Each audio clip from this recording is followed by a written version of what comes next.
Welcome to Paddling Adventures Radio. I'm Sean Rowley, and with me is Derek Spesh. Hello. Derek. Good day, sir. What's happening? Not much. It's today was one of the nicest days so far this spring. Right? It's T-shirt weather. Yeah. Almost time to get the flip-flops and the thong out. Yeah, and at work they're telling me, "Oh yeah, it's nice today, but it's supposed to snow tomorrow." It's like, what? Maybe not down here, but a little bit further north. Yeah, maybe north. Yeah, Hudsville Way had some snow this week. Oh yeah. Yep. Oh well, doesn't affect me none. Nope, not right now. So, yeah, it's been nice. It's nice to be getting some of the jackets off during the. I know. You know, it's a time of year where you're grab all those jackets, put them in the car just in case you need them. I know, right? Right? Yeah. Take the dog for a walk at 6 a.m. and you got the extra heavy hoodie on, and then by the time you're going to work, I guess I really don't need the heavy hoodie. Supposed to be -1 tonight. Yeah, it gets chillier in the evenings and overnight, and then in the morning it warms up and good times. Yeehaw. And the days are getting longer. Yes, I'm driving to work in the daylight. I am coming home in the daylight. Yeah. None of this darkness to darkness thing. Wasn't sure if day was really happening outside my office. I don't have a window anymore. So. Oh, no? No. They took the window away? Oh, a few years ago, they remodeled our entire building. Yeah. And so they shifted. I don't know who built the building to begin with, but the windows weren't evenly spaced. Oh. So they started redoing the offices, and that includes some of the brickwork and the wall. And they did a couple of the windows, moved a couple of them, and mine. Now you don't have a window. My window left the building. Wow.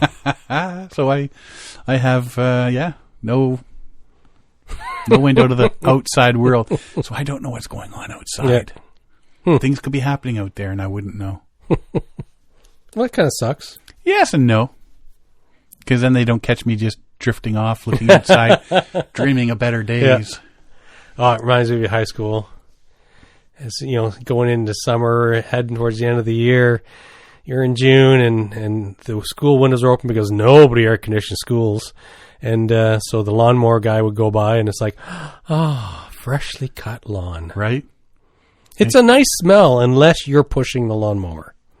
If somebody else is driving the lawnmower or pushing the lawnmower, it's a nice smell. I remember one year my grandfather was visiting when we lived out in Alberta, and we had one of those push mowers. Mm-hmm. So he hooked a rope up to it and made us take turns pulling while he guided. And the big blade just turned, right? Sort of deal. Yeah, teach a dog to pull the right. Every time I see a lawnmower now, one of those push mowers, I feel the urge to run. Yeah, Pavlov's dog. The Iditarod of lawn maintenance. That's hilarious. Why should I do all the work? Get one of these young kids to pull it. I know, right? Man was a genius. Other than that, I'm starting to plan some trips and stuff for the summer. Yes, me too. I think the earliest is May. And I got one in June. Yeah. Nothing in July yet. Got a big one in August. Big one in October. I got one in the second week of May so far. Going to Algonquin. Bunch of guys from work. Should be fun. Not Vic weekend? Victoria? No. 7, 8, 9, 10, 11. Okay. Yeah. Tuesday through Saturday. Why wouldn't you include Sunday? It's Mother's Day. Yeah, I guess you gotta. Yeah. Well, your wife's not your mom. Exactly. She's not my mother. So that's the kids' issues. But I guess the guys, you're there. Well, yeah. Well, it's their idea. Saying, well, we got to be back on Saturday because Sunday's Mother's Day. I said, oh, okay, that's cool. That'd be nice. You get to watch the kids make breakfast for Siobhan, and you get to clean up. Yeah. I should have stayed camping. It's gonna be a busy paddling summer this year. I wonder what the bugs are going to be like. I don't care. I think they're going to hit early. It's been a mild winter. I don't think they're going to hit as heavy. You don't think? No. Why? No, because they're not all up in droves eager because they've been able to feed all winter. It's been so mild they haven't disappeared. Yeah. It's been, we've been eating like pigs all winter, so we don't need that early summer droves, that killer mentality. We'll just take it easy all The lakes summer. didn't even really freeze over, so there's no real ice out contest this year. Mm-hmm. Yeah, I mean... Can you lake ice over? Yeah. Oh, yeah, it was still frozen up there. Huh. But down this way, it's going to be nothing. So I remember Lake of Two Rivers, for the most part, was not fully frozen, I think, for most... Well, it was over at most New of Year's. Was it? Yeah. Yeah, oh yeah, it was frozen at New Year because I couldn't go out there in New Year because that was my plan. Oh, yeah. Right? So I had to do between Rock Lake and... Mm-hmm. But, it was still frozen up there, but I don't think it hasn't been as cold and as solid as previous years. Yeah. You know, so I don't know. I don't think they're going to be all that bad, but I always say that. We'll see. Yeah, it's the ticks now everybody's worrying. Yes. Getting all worked up about, right? Well, and so with ticks, the big key thing for keeping the tick population down is you get like minus 30 for, a week or two or up to 30 days, and it kills like a good 80% of the ticks. But since we're not hitting those low temperatures, it's just going to be a bloom of ticks this spring, right? Yep. Every year they're getting more and more, and as things get milder, certain species of ticks are migrating further and further north as they expand their territory due to mild winters, and so there is that. Well, my theory, and you're welcome to it, take as much precautions as you can and just go out and enjoy yourself anyway. Yeah, you have to. You get a tick, you get a tick. If the bugs are bad, the bugs are bad. So be it. Yep. Just gotta make sure you like for us, we make sure that we take a good gander at the kids' legs and stuff, and make sure that they're not getting any burrowed ticks. Because what is it? They say you've got a good 12 to 24 hours before they can start passing on the bacterium to cause Lyme disease. I thought it was if it doesn't kill you, it makes you stronger. Like that's what they said. Something like Spider-Man. I'm Tick Man, right? I'm what is it? The blue tick or something like that? Wasn't he a cartoon? Something like that, yeah. Maybe it was a blue beetle and the tick. Something like that. I can't remember. I don't know. But no, you know what? I mean, the other thing is you can sit inside your bomb shelter and wait out till winter. Exactly. And then complain about the winter. So, no, I'm just going to go out, take whatever precautions I can, and hope for the best. And that's what it's about. It's about the precautions. Just like you're going to wear your dry suit in the winter, you're going to be a little bit more cautious with ticks in the spring. Yep. Maybe I'll wear my dry suit all summer. Well, there you go. Right? Can they burrow through a dry suit, you think? Can you imagine how ripe you'd be inside? It doesn't matter. It doesn't matter. My ripeness. I'm making some stew. Hey, you heard about the crotch pot? I got a whole body pot. Oh, that's going to be a ripe meal in there. No, just pour the beef ravioli right in. Open a couple of cans, pour it right down the front here. I'll zip on up. Yeah, by the time we get to camp, it'll be all... Let me jog that portage a couple times. Nothing says, good. Dinner's almost warmed up. I can feel the pasta noodles getting softened. Oh, yeah. I went to order one of those, Crotch pot? Just to... It's always out of stock. Yeah. Always out of stock. It is way too popular. Wow. That's what I'm thinking. Because somebody out there apparently is ordering them. Yeah. Because there'll be some. Like they'll say, oh, there is some. Yeah. And then you go to order it and they're all sold out all of a sudden. Like, is there a big lineup of people waiting? Is there a waiting list for that? Well, there is a waiting list. You get an email on the email notification list. Wow. Yeah.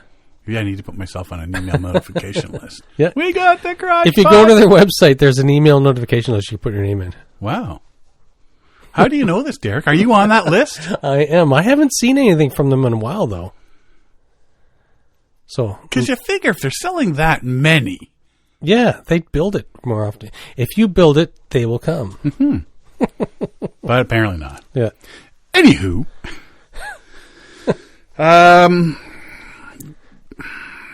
speaking of planning for trips, okay.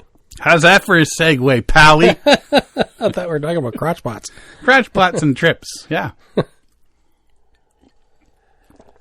Scott Miller put himself in the book, the Guinness World Book of Records, last year when he and 3 others paddled the length of the Mississippi River. 16 days, 20 hours. He cut like 16 a minutes. bunch of days off the previous record. Yeah.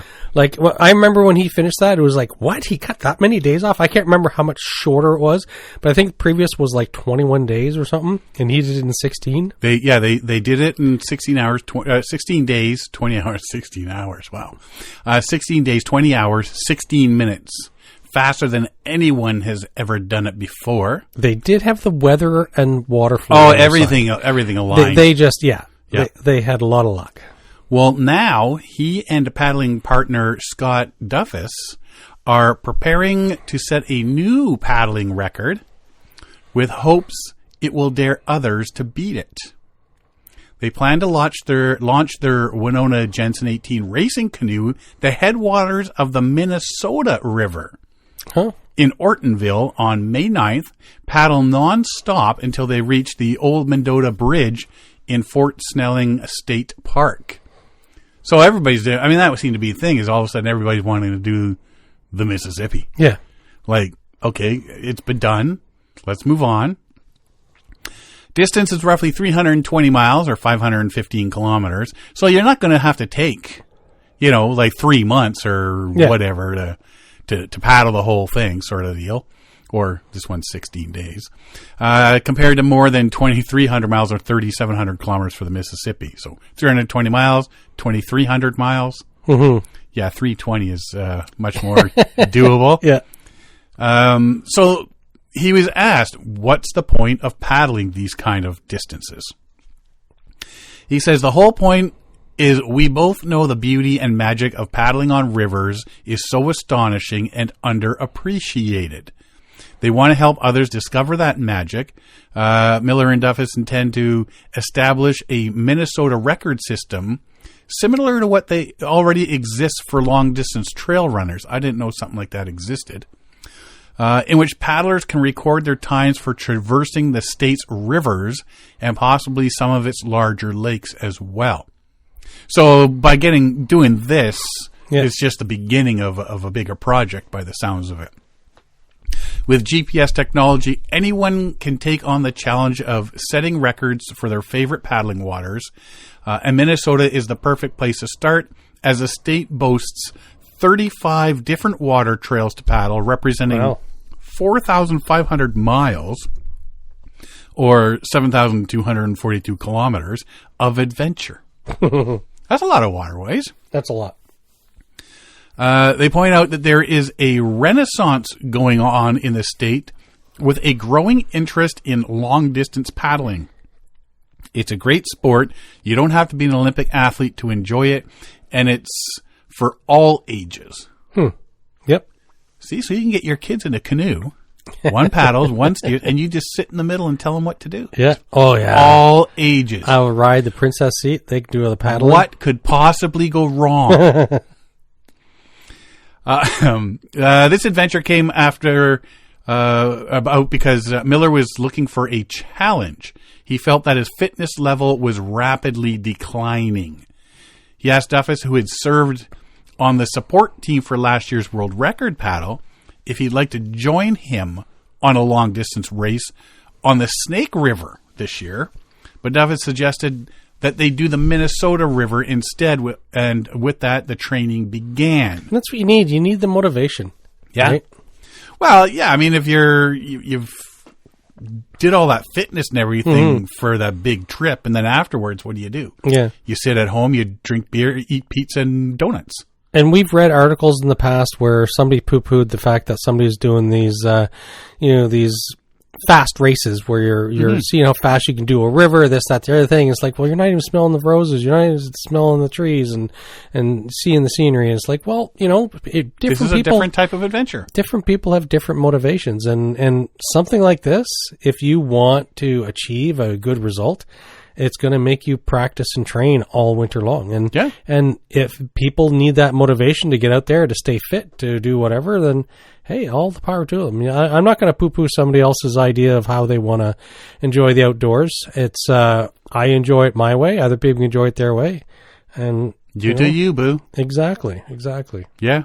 No, you know what? I mean, you look at people that do whitewater kayaking. They're not seeing stopping to smell the roses or anything like that, right?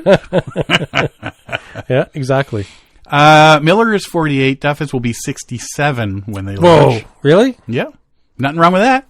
No. Actually, there's a guy at my work that's in his, I think, early 60s. And I show him pictures of some of the places I go. And he goes, oh, I would love to do that. What's stopping you? Yeah. And he stopped and thought about it. And actually, we had a conversation today. And he says, just a matter of getting up and going and doing it. And I go, exactly. Yeah. Right? Get off your butt, go out and do it. Yeah. They've been training, and they've made a recent trip to the river's headwaters to explore the challenges posed by snags, low water conditions on the first stretch. Because, yeah, I mean, it was shallower right at the headwaters. You know, and narrower and stuff. You're going to get the fallen trees and all that sort of stuff, right? They can only guess, but they believe their 320-mile paddle will require around 80 hours on the water. That's realistically not that long. Yeah. That's like 4 days, not even. Yeah. Not even 4 days. It's not a lot.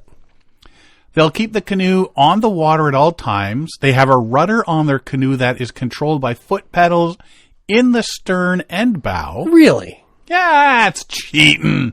Right off the bat, I'm calling them out. It allows for times when one of the paddlers can take a short nap as the other keeps the craft on the go. Is this like a Tesla canoe? You can take a snooze and it just keeps on going down the river? It's on autopilot. What the? Their decision to make the state's namesake river their first in this attempt to promote long-distance paddling is easy to understand. Miller previously paddled the Minnesota River upstream in May of 2005. He and a partner undertook Eric Severade and Walter Port's epic 2,200-mile adventure to Hudson Bay on the 75th anniversary of the long-distance paddle, as told by Severade in his book, Canoeing with the Cree.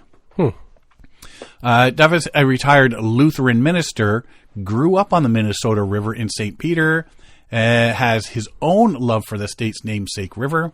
He had attempted to paddle the length in a solo run 2 years ago. Gale force winds of more than 25 miles an hour, consecutive days of temperature in the 20s, which is below zero, followed by cold rain and flood waters, convinced him to scrub the ever. I think somebody was trying to tell you something. Yeah. Being in good physical shape is important, but there is much more to long-distance paddle racing. Strategy, teamwork, mental attitude, a good support crew, paddling techniques all make huge differences, Miller says. Luck matters too. We were just talking earlier about luck in paddling and stuff. Water conditions and weather play a very big role. Most important is safety.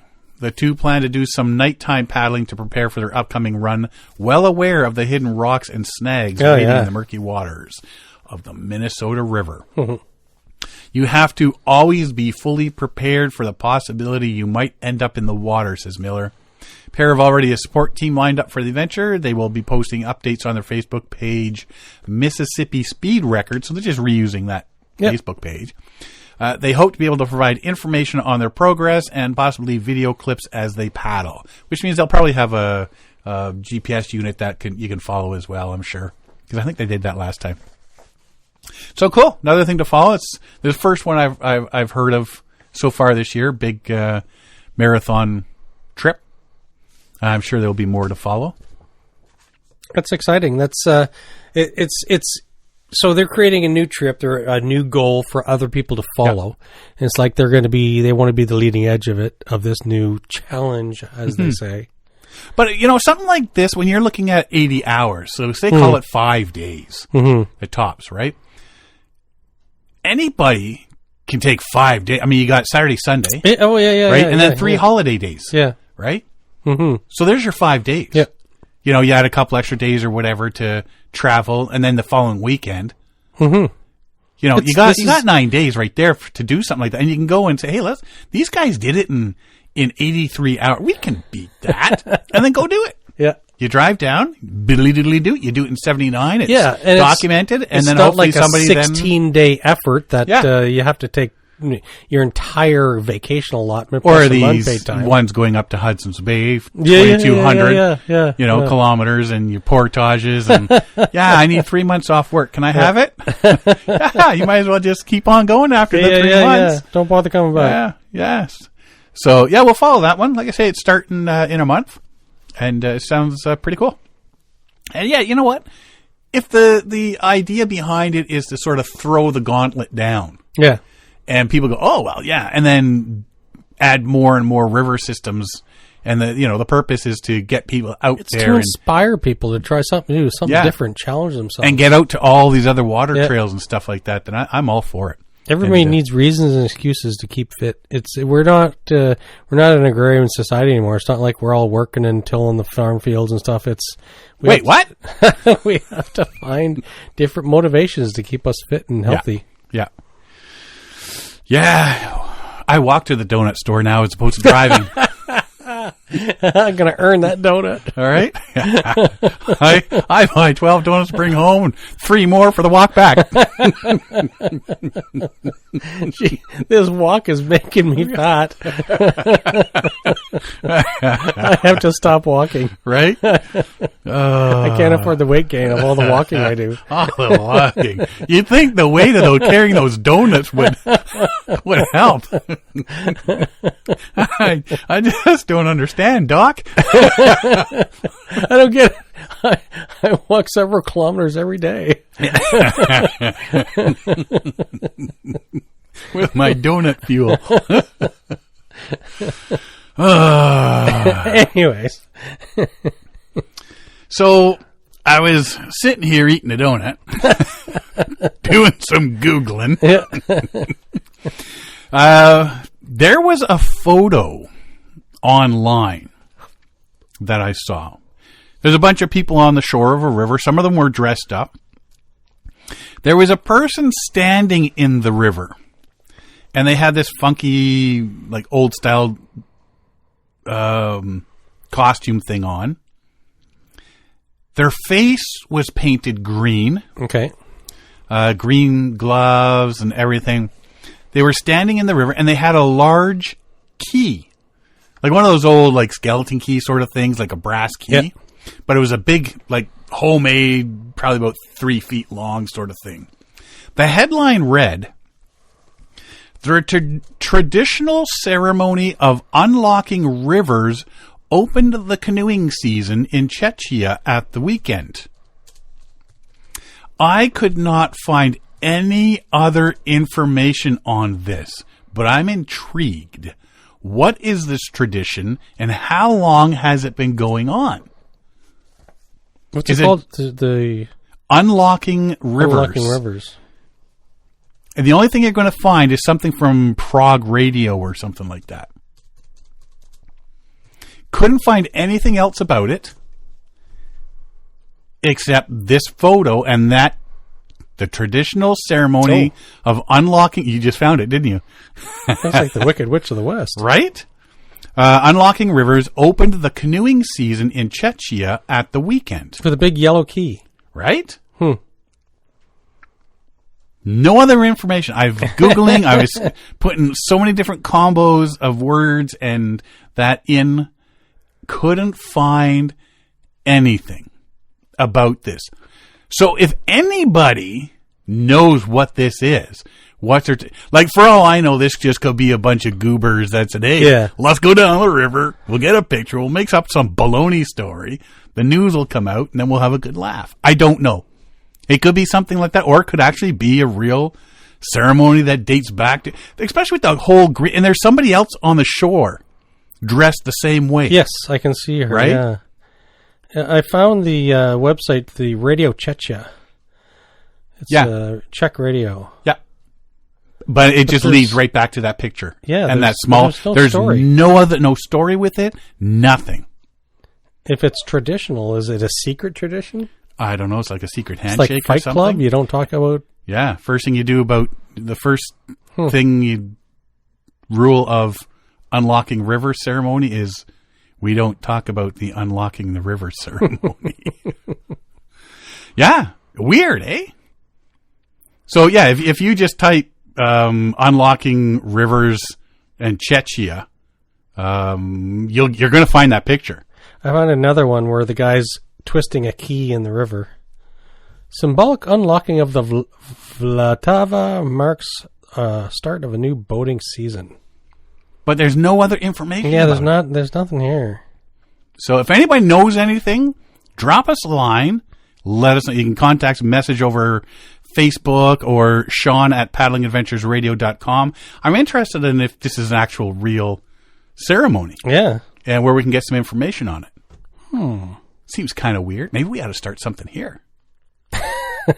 Unlock the rivers. Unlock the rivers. Release the hounds. Be kind of neat. Yeah. Right? It would be. Big pomp and circumstance. Symbolic opening of the giant, like the key to the city. This is the key to the city? No, this is the key to the river. Right? Dun, dun. Anyway, that was, that took up way more time than it should have in my day. But there's no info. That's why it took more time than it should have. Yeah. There is absolutely no extra info laying around on that at all. So, again, if anybody knows what the dealio is with that, then please drop us a line because we're interested. We've talked about rafting in India an awful lot. We have. Because there's so much of it going on now. Yeah. After, there's been COVID. There was accidents, avalanches, floods, you name it. It happened. And everything's coming back. All the rafting companies are starting to come back over the last couple of years. So it's building up. Yeah. Came across this one, and this one opens up some questions for me. Okay. So Himachal Pradesh is a state in northern part of India, situated on the western Himalayas. It is one of the 13 mountain states and is characterized by an extreme landscape featuring several peaks and extensive river systems, perfect for whitewater rafting. The Himachal Pradesh High Court has directed the Deputy Commissioner Kulu to examine and recommend an upper age limit for individuals participating in kayaking and other river sports. Court also emphasized the need for senior citizens to produce a fitness certificate before engaging in such activities.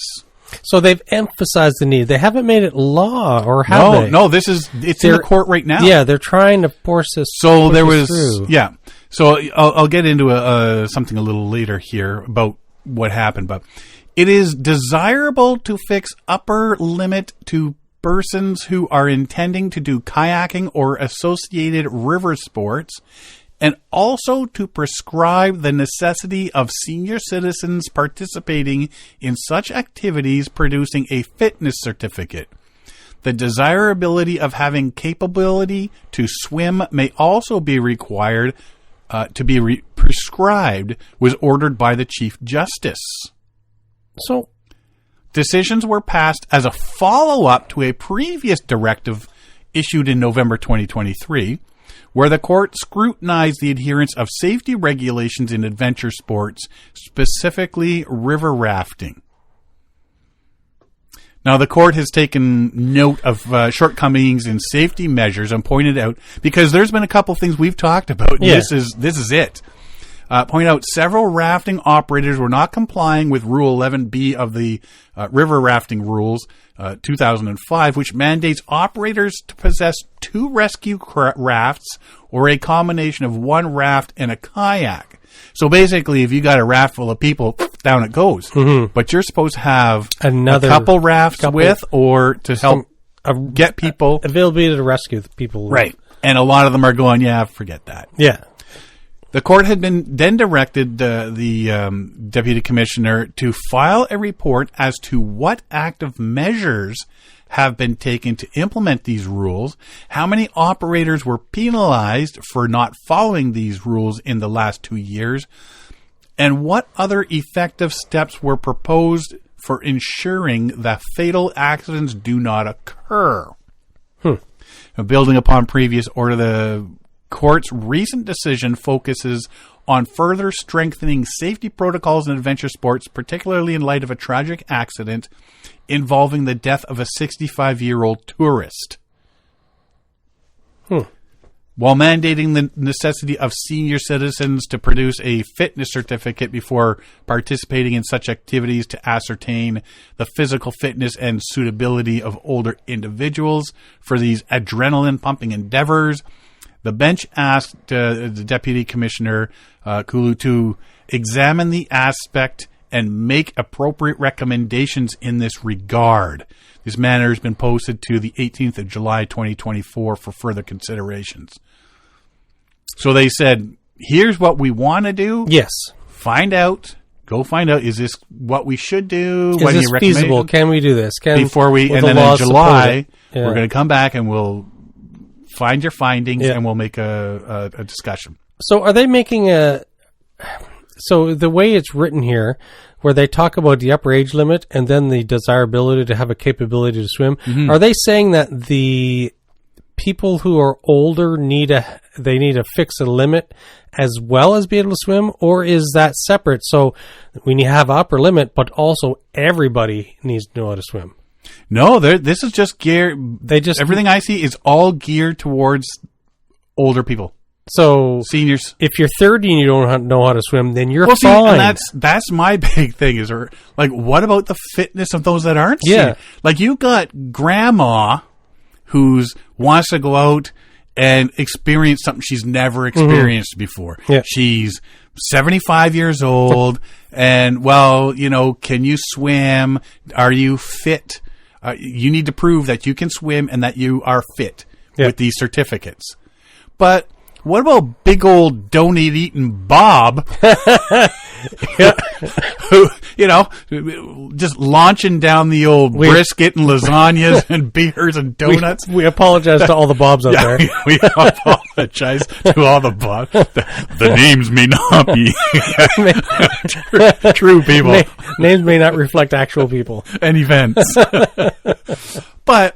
okay, so dude's out there and his family says, hey, this is going to be fun. And he doesn't want to go, but he goes anyway, knowing full well, A, he's 300 pounds and not fit, and B, he might float because of his size, but he ain't swimming. Yeah. Right?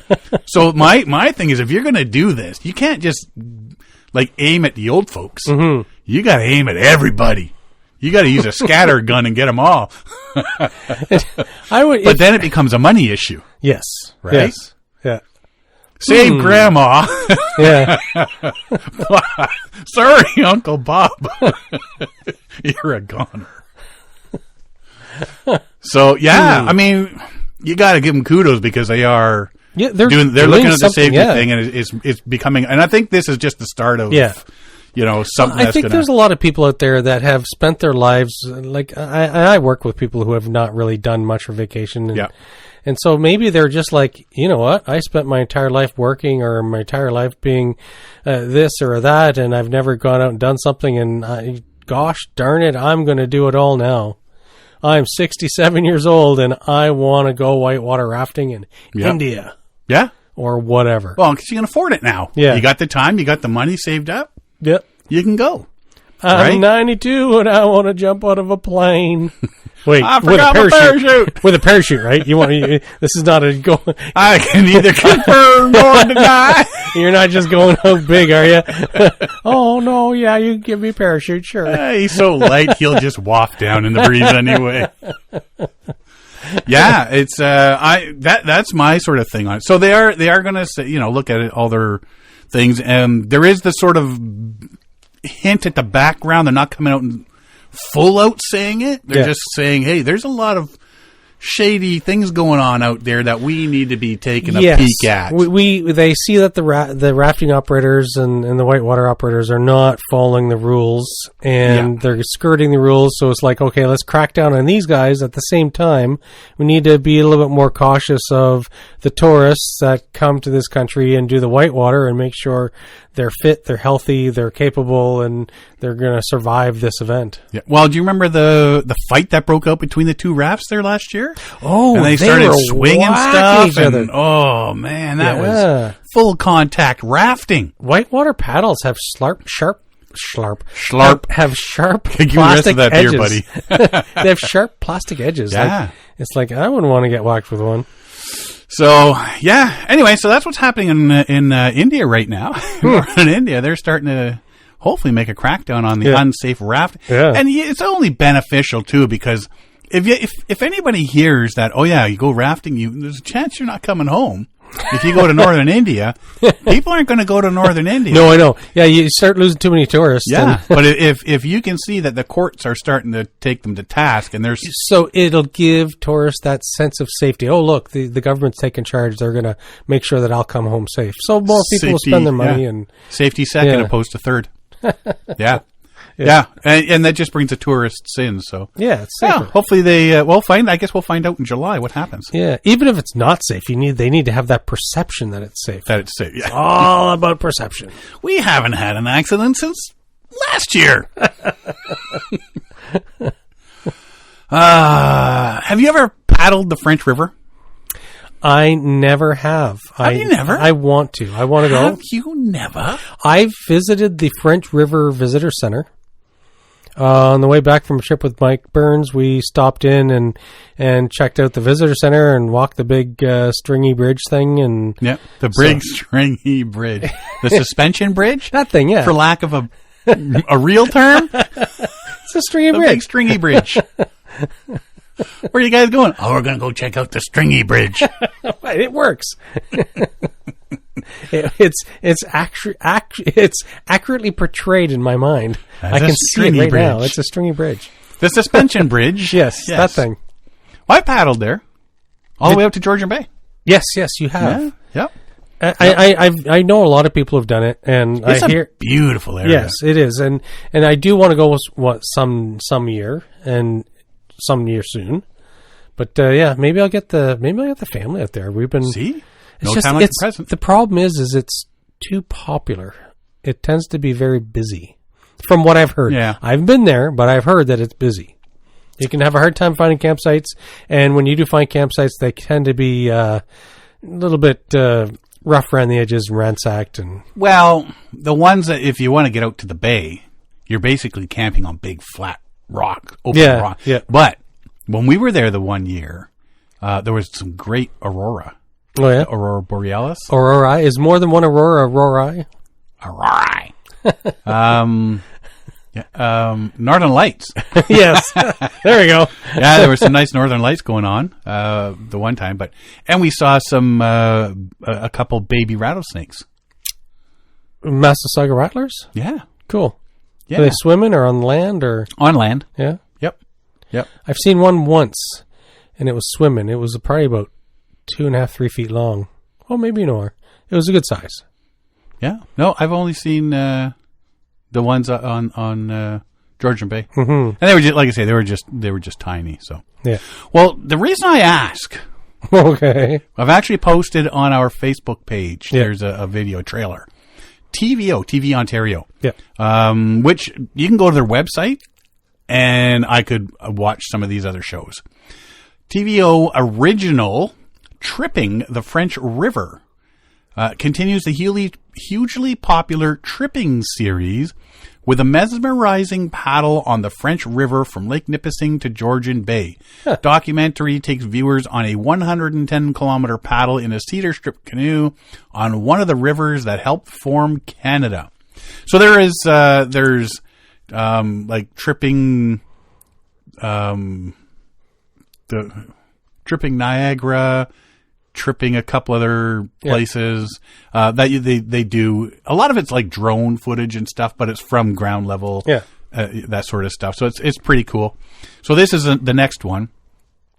Paddling the French River is both a step back in time and a way to see all the great flora and fauna that Ontario has to offer, says Mitch Azaria, executive producer at Good Earth Productions. I don't believe there is another river in Ontario that has as much personality as the French. There are sections that feel like a lake. There are rapids, waterfalls, abandoned towns, soaring cliffs, historic lodges, and stunning narrow channels used by voyageurs that are just barely wide enough for a canoe. And I can full on attest to that one. And actually, there's one place can't remember the name of it because it wasn't there. So it was marked on the map, Devil's Cascade or Rapid or something like that. You go around between these 2 points, these 2 cliffs, and there's supposed to be a really short, like 10-foot section of rapid. Yeah, it wasn't there. I think the water was too high. Low, yeah, I think the water was high. Excuse me. But just going through and is absolutely beautiful, and just the change in geology. You know, you can start out where the tree, lots of trees, and by the time you get out to the bay, it's all rock. Mm-hmm. You know, cliffs and flat rock and big. So you definitely need either a freestanding tent or know how to use rocks as pegs. Yeah. Because unless you bring a rock drill, and if you're bringing your hammock, you're just calling that like a blanket because there isn't any trees. In tripping the French River, the journey begins in the winding sections of the upper river where thousands of voyageurs once ferried countless beaver pelts and supplies. Perched on the bow of the canoe, viewers will ride through thrilling rapids on the way to Georgian Bay and the Great Lakes. Online shorts about tripping the French River will premiere alongside the documentary, highlighting the edible plants along the river, the history of the river's cottages, and the story of a ghost town whose remnants can still be seen along the shoreline. Wish I knew about that.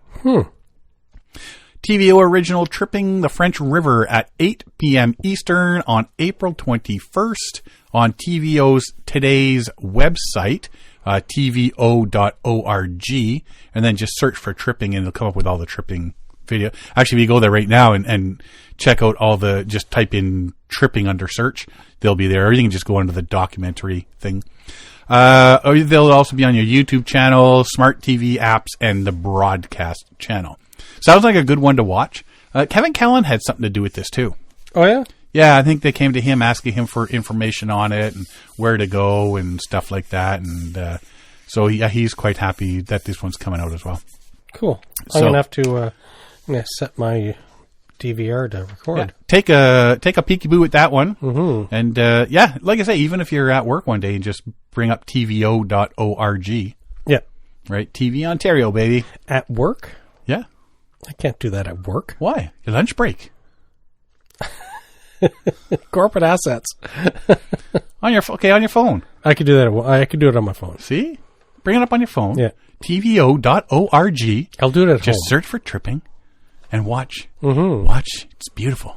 I'm going to set the DVR to record because it'll be good to maybe entice the wife and the kids to, hey, look at this. This is a potential trip. You'll just have to make sure that you get a site with a Thunderbox. One of the sites we had, our Thunderbox, was just a log, a log tied between two trees. Mm-hmm. So as long as they know beforehand, right? I am training the kids to do something like this. They're getting more comfortable with it. Yeah. Moving on to something else here. Our friends Pam and Tim from the Super Good Camping podcast. Check them out if you haven't yet. Put a good reminder on their social media this week.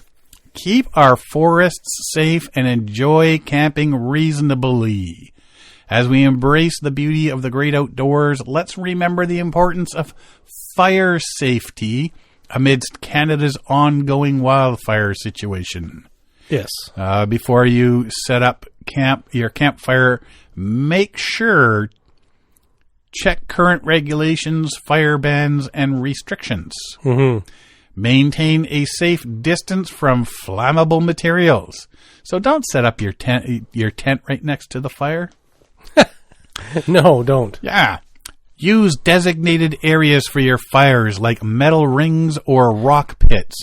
Don't go into the crook of a tree because it's going to block the wind. We've seen that. I have seen that. Don't move the fire pit. The fire pit is in an established location, and so if it's an established fire pit, that means there's no roots underneath it. They usually find a durable surface to put it on. If you move it, you might be putting it over roots. Yep.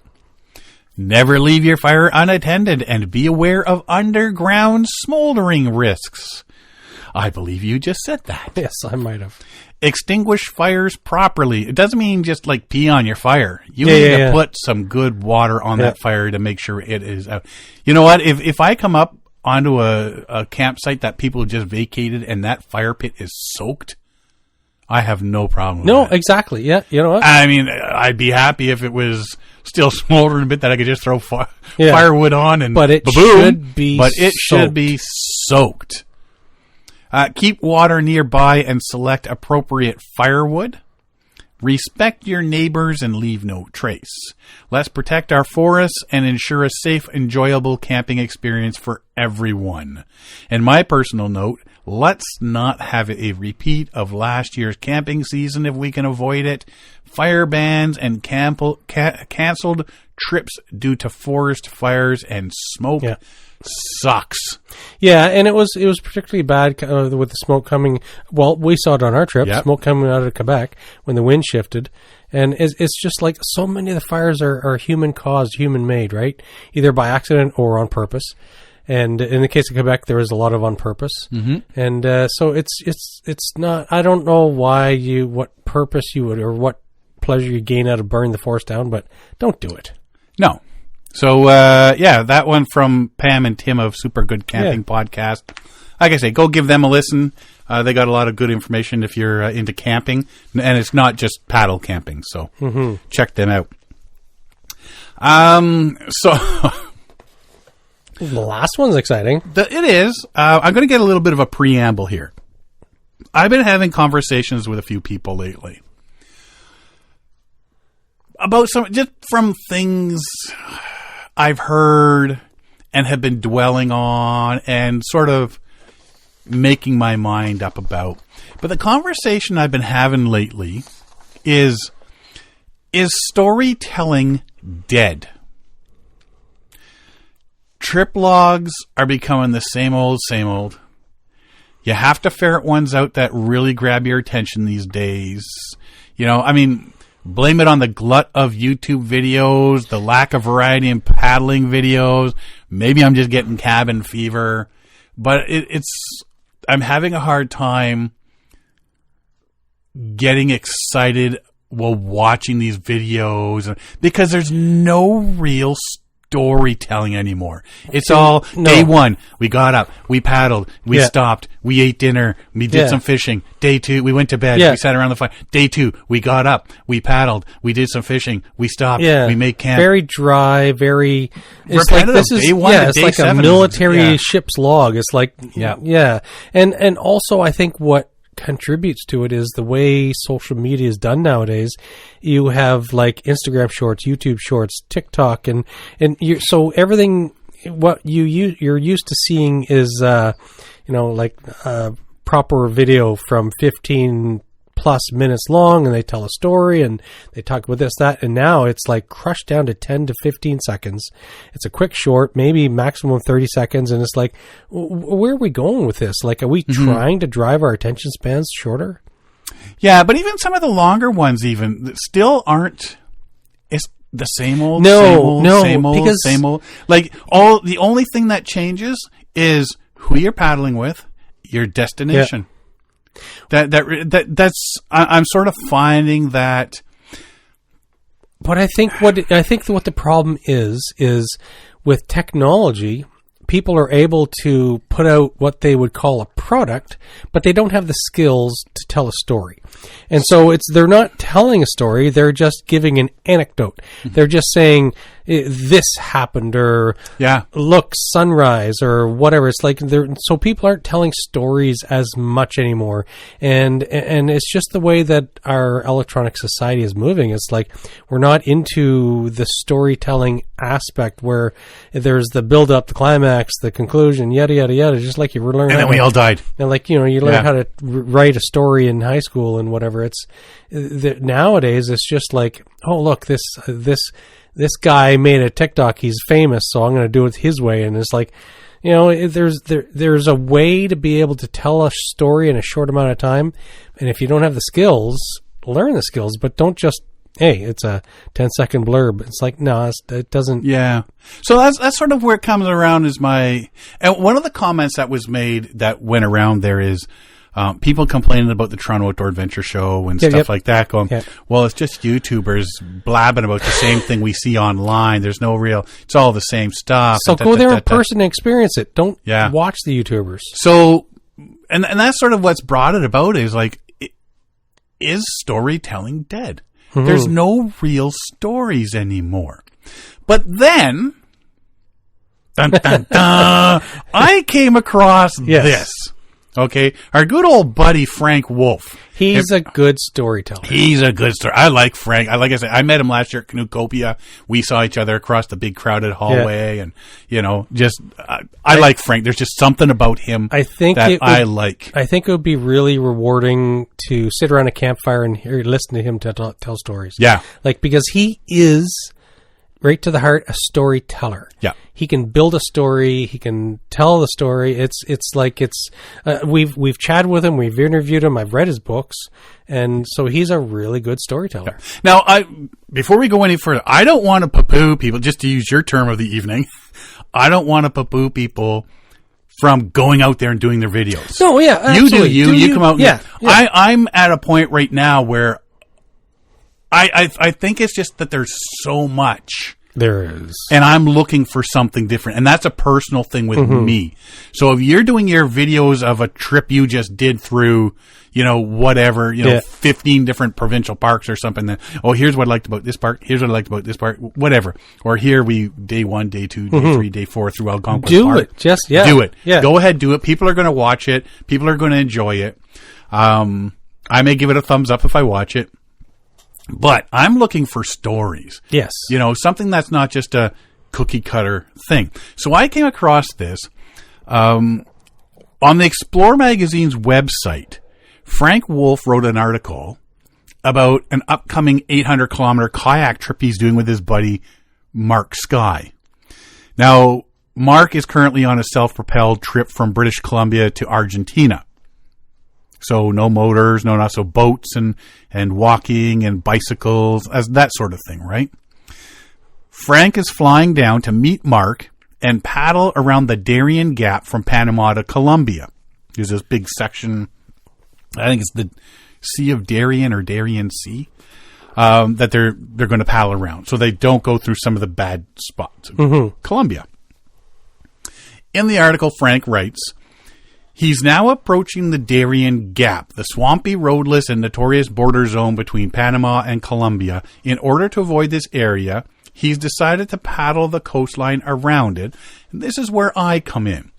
I'll be flying down to join him for this section in mid-March, bringing with me a couple of track folding kayaks. Meeting him in Panama City, we'll assemble our kayaks, begin the 800-kilometer journey by portaging around the first part of the Panama Canal into Gatun Lake, where we will make our way to the Caribbean Sea and then down the coast to Cartagena, Colombia. The adventure will be cultural odyssey mixing with rough seas, crocodiles, mosquitoes, stunning scenery. Sounds amazing. Right? Sounds good on paper. Yep. But what do they say about even the best laid plans? Yeah. If you go to Frank's Facebook page, Frank Wolf Facebook page, he's been making some updates entitled A Night on the Edge of the Darien Gap. All intents and purposes, this is a paddling story. Oh, yeah. Right? Yeah. And there's photos and there's film, like videos and a couple things like that. And right now there's 3 parts to it. Part 1. He said, so it would couple hours. I'm not going to read everything. I'm just going to breeze through some of this. But I tell you to go to his Facebook page, follow him because he's good, and read the full things and look at the video and that. He draws a picture, and so it takes a good author, somebody who can put the words together. Like, I can visualize this. You get a really good book and you can fall into it, and it's like you're watching a movie, reading the book. So Frank is really good at drawing a picture. Yeah, he said. So it was a couple hours before sunset when we entered the Rio Atrato, a vast river network that drains the Darien Gap. Everything was submerged and dense, no possible place to camp, so we meandered to the village of El Rota, a few kilometers upstream to see if we could stay the night. Whole village was on stilts, and at first the people were amenable to us staying on a platform there. They helped me get my boat out and unload too, until the head man of the village strolled in and told us to leave. We left and with few options departed the river on a 10-kilometer night crossing to the next point away, hoping for firmer ground. The winds were forecast light through the evening. In the distance on the point, there was a single flashing light, which made navigation easy. So we paddled across, though. Lightning flashed, skies darkened, the wind quickly amplified. Soon it was breaking all around us as we focused on that lonely light. Mark is somewhat of a kayaking novice and has done amazingly well in heavy conditions for the past week, but this was turning heavy in the dark. So all of a sudden, it sounded like a novel more than... Yeah. Right? Yeah. As we approached the light, we saw there was at least a building or two there. Then with our headlamps on and the surf jacking up upon approach, a couple of powerful flashlights shone on us from shore. With us approaching the final break and not knowing if we were about to hit a rock shoal that may destroy our kayaks, I called out to Mark to paddle back out. Through waves that were breaking right over us, he miraculously made it beyond the break. We rafted up and pumped out our boats. We paddled down the shore hoping for a softer landing, but the wind and waves kept intensifying. When I felt we were in a zone that seemed smoother, I had us raft up one last time. Being out here in the dark in a storm was the worst place to be. We had to get to land, though we had no idea of it, if it was piled with rocks, mangrove, marsh, or beach. We were going to let the wind and the waves take us together to our fate. Slowly but surely we got pushed in by the storm. Wave after wave broke over us as we held on, and then finally touched sand.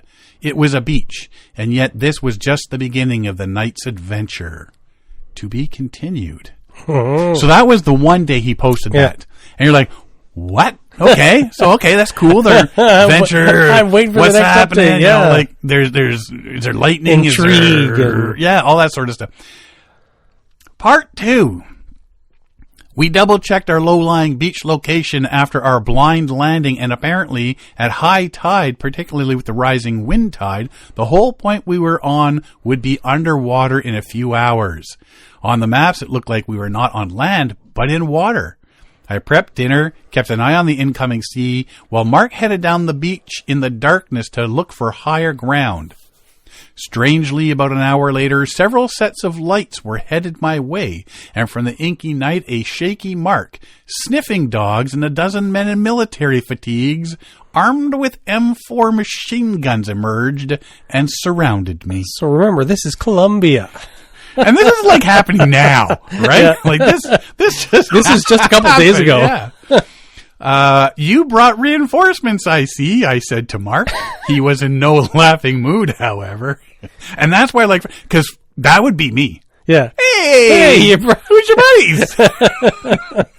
He'd walked to the lighthouse to tell people that we were fine as they'd shone their lights on us in the water during our battle with the crashing surf.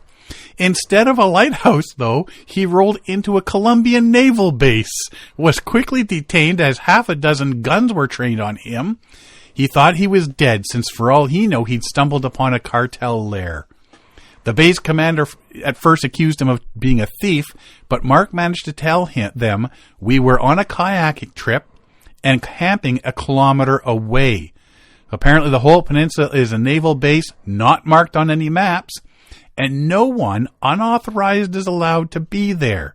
So all the soldiers marched down to our site, picked up everything from our camp, brought it back to the compound as the wind howled and lightning flashed in the sky. They held us in a sweltering room with a lonely bunk under 24-hour guard watch and said we would be brought to Turbo by the Coast Guard to be processed the next day.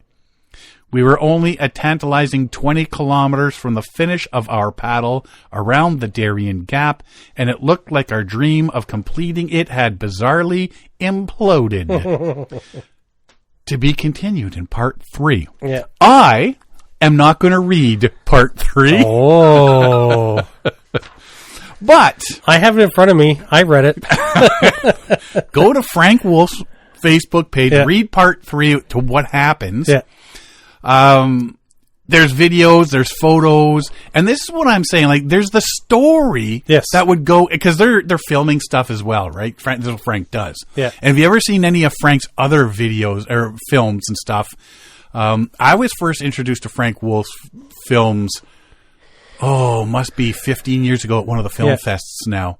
The Paddling Film Fest. It was the real Paddling Film Fest back then. And I immediately was like, oh, this is awesome. There's so much story behind everything he does. There's humorous bits and there's the whole, there's the whole, here's our trip, here's what we're doing, but there's a lot more to it. Yeah. Right? And this is what he's doing with this. Like, they're just going, okay, we're going to paddle along. Yeah. Oh, look at the waters. Oh, look at this fish. Look at the scenery. It's awesome. It's fun. Oh, the bugs bug me, blah, blah, blah. And then suddenly, Saturday Night Live skit. Right? I like I say, go to Frank's page and follow him. Tell him Sean sent you for no other reason. Yeah. It won't get you anything. No. So at the end of seeing all of it, and like I say, it appeared at the right moment. Yes. The story, right? Yeah. I've sort of kind of like, storytelling's not dead. You just have to find the proper storyteller. Yes. And so the average person, or like for me, I would just blurt it out in a photo or two and a sentence or two and on Facebook and say, oh my God, this happened. And people would embellish it, whatever.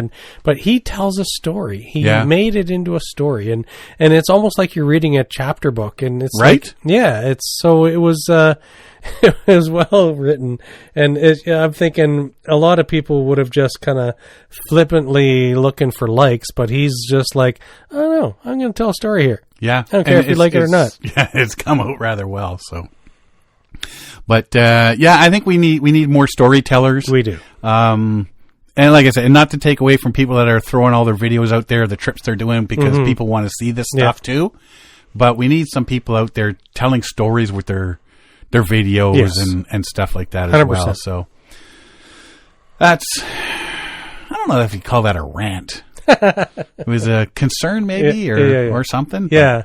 Anyway. Well, but it is, you know what, we've, maybe not in so many words, but like you had this discussion with other people, but me and you have also talked about this over the last couple years, and I do see that with the way that social media and Instagram and YouTube Shorts and stuff, I do feel that we're losing a skill set.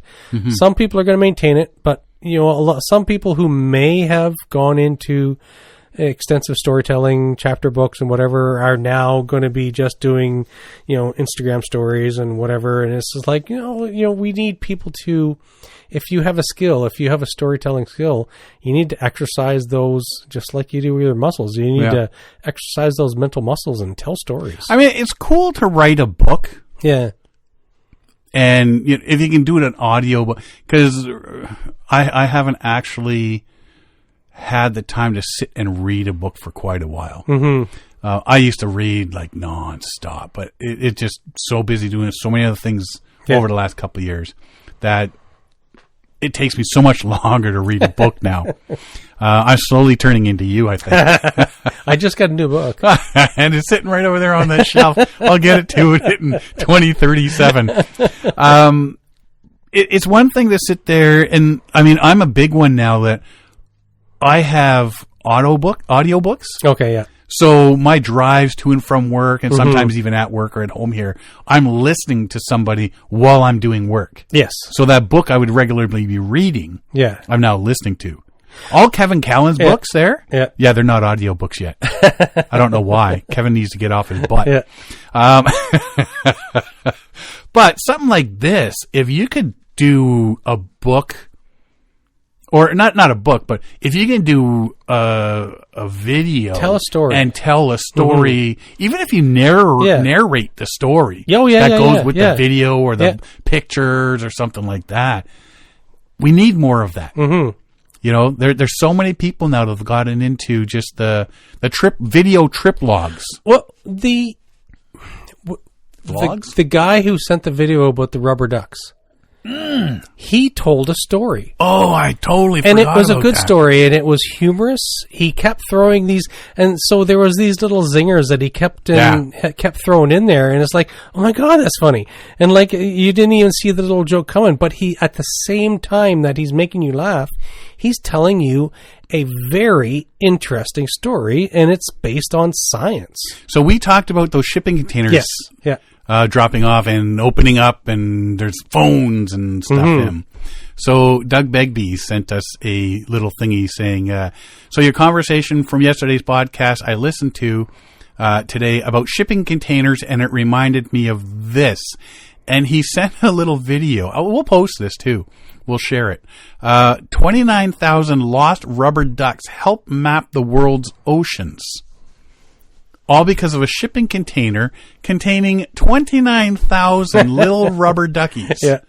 Fell off a cargo ship, broke open, and went out into the oceans. Yes. So somewhere's halfway between Newfoundland, on the other coast, halfway between China and Tacoma, Washington, and Alaska. That was Tacoma, And up Washington. Was it Washington Their as well? destination was Tacoma. Yeah.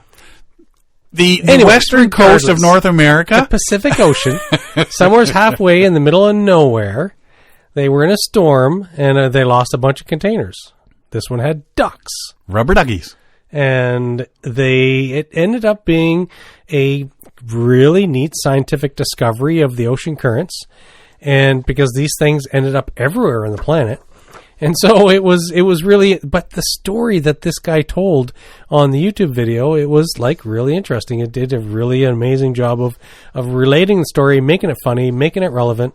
So it's like, aha, that's awesome. That's what we're looking for. We're looking for stories with videos and stuff. So this guy's a storyteller, this YouTube guy. What was the name of the YouTuber? So Half of Everything? Oh, no, it was Half Skills. It was one of those learning thingies. We'll share it. We'll share the video. Definitely share the video.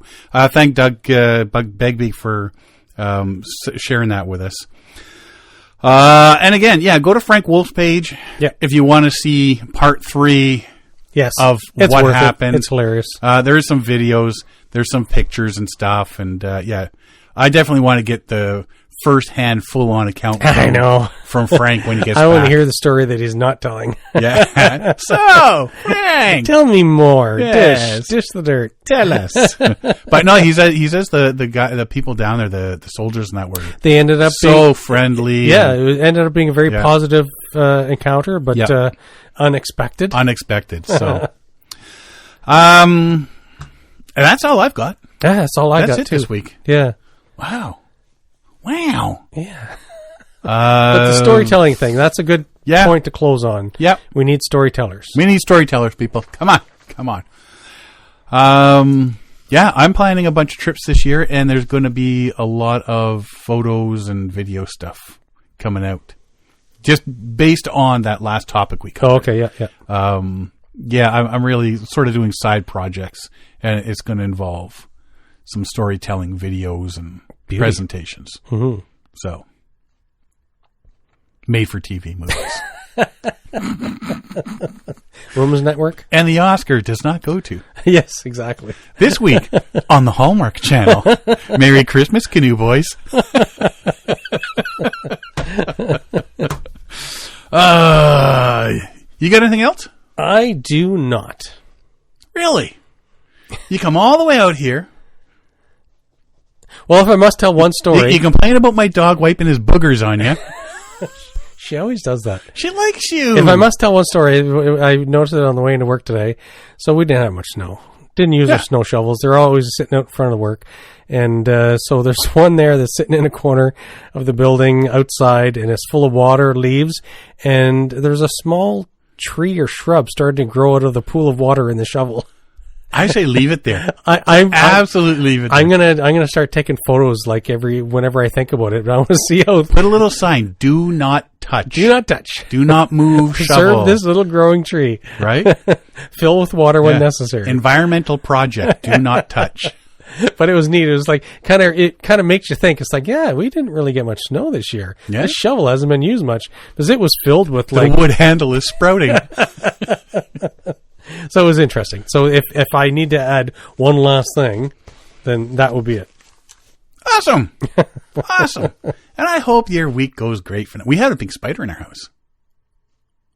I always have spiders in my house. This one was a bit bigger than normal. What's disturbing is when you see the spider and you look back, it's like, okay, now I don't see it. That's the problem.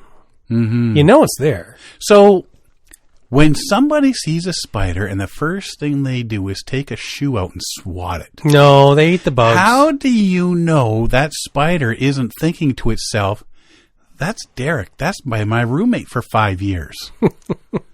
And all of a sudden... I was on a trip last summer, or was it the summer before?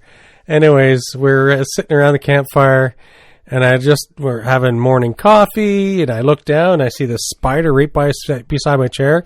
So I just kind of I point my finger at the spider to shoo the spider away, and I just barely touched her. Just to like, you're a little close to me. Move that way. And as soon as I was like, I barely touched the fur on her back. And like 10 or 15 baby spiders, blue, went everywhere. It's like, and she pulled a knife on you. Yeah, because they ride on the back, right? Some spiders, the babies ride on their back. But it was like, what was that? Well, boys, time to pack up and head on to another spot. Gotta go. Feet, don't fail me now. But it's like she just exploded with all these babies just flew off her back and is like, what? Yeah, no thanks. No, we got... I put a post on my personal Facebook page. I zoomed in too, right? So it makes it look like it's the size of a tarantula, but it's like the size of a dime. Oh, okay. Right? And I just said, we got a new person living at the house. I'm going to call him Charlotte. Gitta. Gitta? Get the hell out!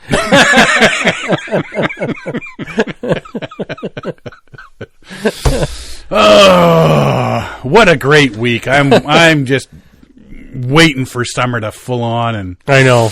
Yeah. I'm feeling it. It's coming. It's going to be a good summer. It will be. There's going to be a lot of I think I got like 30 paddle days already booked. Oh wow. Holy cow. Yeah. Yeah. Woo. All right. Well, if that's all you've got, and that's all I've got, I would ask the dog, but she left us earlier. Oh yeah, she's abandoned us. Yeah.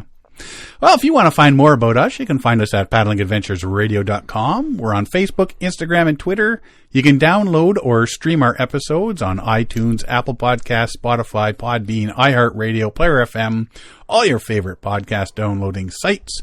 We are on YouTube as well. And a couple of people last week, I want to thank you very much for my glaring boo-boo. I just reposted the previous week's show on our YouTube. Did you? Yes. Because I get everything all scheduled, right? Like all our social media stuff gets scheduled, so I just sit down and and I guess I forgot to change directories, and I just click. Is this a rerun? Hey, here's episode 425. No, your picture says 424. And you've actually running 424. I'm listening to it. Dag nabbit. So people are actually listening to the YouTube stuff. People are actually listening to the YouTube stuff. So thank you, people. That was a test to see if anybody was listening. To see who was listening. You've won absolutely nothing so now but we my know gratitude. 3 people. Yeah. If you want to go to our episode page at paddlingadventuresradio.com, you can download or stream all our episodes there as well. If you enjoy the podcast, please share it with friends, family, and fellow paddlers. I want to thank everybody for listening this week. I'm Sean Rowley. And I'm Derek Specht. We'll see you next time.